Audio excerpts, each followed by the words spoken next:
कार्रवाइयों के वजह से कोल्ड्रिफ्ट के SR13 बैच में डाइथिलीन ग्लाइकॉल की मात्रा 48.6% निकली, जो अलाउड लिमिट से 5 नहीं, 50 नहीं, 500 गुना ज्यादा था। जहर था ये।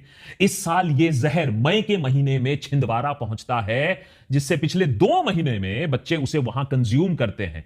पहले बच्चे की मौत के 1 महीने से ज्यादा बाद जब पूरे देश में इस खबर की चर्चा होती है, आउटरीच होता है, तब कोल्ड्रिफ्ट बनाने वाले कंपनी के मालिक जी रंगनाथन को अब अरेस्ट कर लिया गया है। देखते हैं कितने दिनों में बेल मिलती है। शायद 300 शब्द का निबंध लिखेंगे, फिर छूट भी जाएंगे।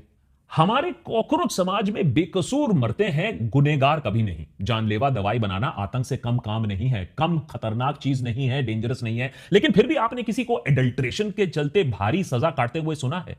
इसी कारण 2022 में मेड इन फार्मास्यूटिकल्स द्वारा एक्सपोर्ट किए गए कॉफ सिरप से गैम्बिया में 70 बच्चों की जानें चली जाती हैं।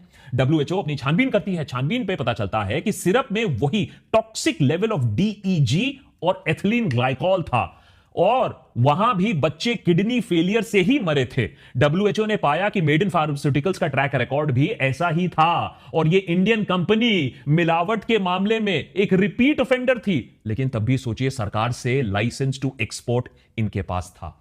इस खबर के आने के बाद इमीडिएटली गवर्नमेंट लैब्स ने कहा कि उनके टेस्ट में तो कुछ गलत नहीं निकला, लेकिन बाद में इंडिपेंडेंट लैब्स ने टॉक्सिक इंग्रेडिएंट्स पाया।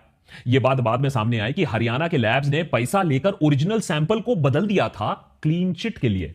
उस समय कहा गया था कि सरकार एक क्लीन अप एक्ट ऑपरेशन जरूर करेगी, क्योंकि ऐसे वारदातों से मेड इन इंडिया का जो छवि है वो खराब होता है, और भारत एक मेजर फार्मास्यूटिकल एक्सपोर्टर के रूप में माना जाता है। लेकिन जमीन पर कुछ बदलता नहीं है।